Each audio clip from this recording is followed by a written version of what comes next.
king had been preparing for his death in the confines of the Great Pyramid's mortuary temple. His fast had purged his system, and each day he has meditated and been anointed with oils to preserve his skin for the duration of the ceremony. At the appointed hour, the high priest enters the king's chamber carrying a goblet, which he hands to the king silently. The king bows to the priest and utters the words, "May the gods carry my soul across the duat to heaven with grace," and swallows the draught. The ceremony has commenced. The king walks to the altar, removes his robe, and lies down upon it naked. He barely notices the cold stone. The potion is already taking effect on his nervous system, and he feels as cold as the stone. Handmaidens appear from the anteroom and begin to bind his body with linen cloth, preparing him for the sarcophagus he is soon to enter.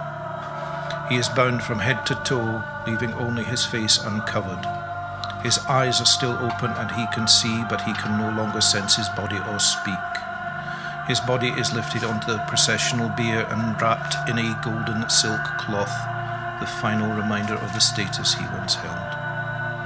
The doors to the mortuary temple open and the entire royal household begins a slow procession past the wrapped and draped body of the king. He sees each of them pass him by but cannot acknowledge them. The drug controls the body but not the emotions. They soar freely. He witnesses his funeral.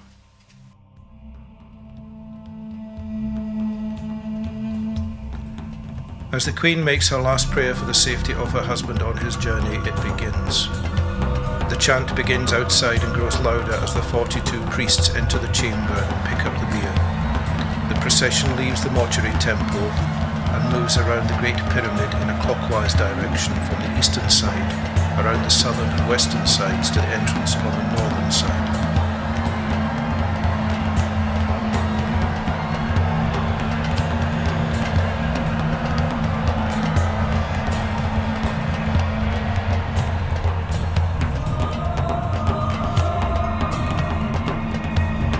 It is night, and the king can see the stars.